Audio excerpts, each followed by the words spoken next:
Voilà, je suis membre d'une association qui s'appelle Un toit, c'est un droit. Et si nous sommes là ce soir, c'est qu'on installe un campement avec des demandeurs d'asile somaliens qui ont été expulsés de leur squat hier matin. Ils étaient dans un squat, le plus vieux squat qu'on avait sur Rennes, dans la métropole rennaise, qui datait de 4 ans, qu'on avait déjà ouvert suite à une évacuation d'un gros squat qu'on avait en 2011. Et à l'époque, quand les premiers Somaliens venaient d'arriver à Rennes, c'était déjà une vingtaine, et on les avait installés dans cette maison-là.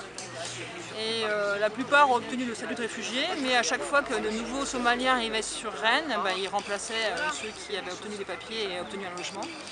Et pendant 4 ans comme ça, ils se sont partagés cette maison avec quelques Géorgiens également demandeurs d'asile. Et donc ce squat était menacé d'expulsion depuis le 31 mars à la date de la fin de la trêve hivernale, comme 5 autres squats que nous avions à l'époque sur Rennes. Il en reste actuellement 4 en activité, qui sont également menacés d'expulsion dans les jours à venir. Donc voilà, depuis hier matin, malheureusement, comme c'est des jeunes hommes célibataires, qui sont âgés en moyenne à peu près entre 20 et 25 ans, il n'y a eu aucune proposition de relogement. Parce que tous les dispositifs d'accueil en France actuellement sont totalement saturés.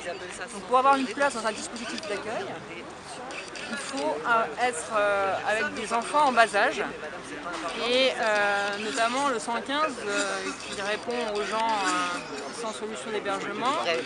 Actuellement, pour avoir une place d'hébergement, il faut avoir un enfant de moins de 3 ans. Donc eux, en tant que jeunes hommes célibataires, on considère qu'ils sont en capacité de dormir à la rue. Donc ils ont eu, alors que logiquement l'État a obligation de les héberger puisqu'ils sont célibataires, il n'y a même pas eu la moindre proposition de fait lors de l'évacuation hier matin. Donc on a essayé d'improviser un petit peu des actions.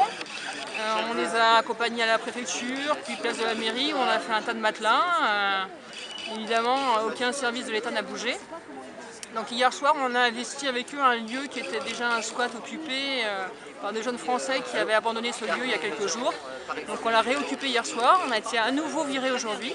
Donc ce soir, dans l'urgence, on a décidé de monter ce campement ici avec un soutien militant pour les accompagner et ne pas les laisser seuls ici ce soir. Voilà.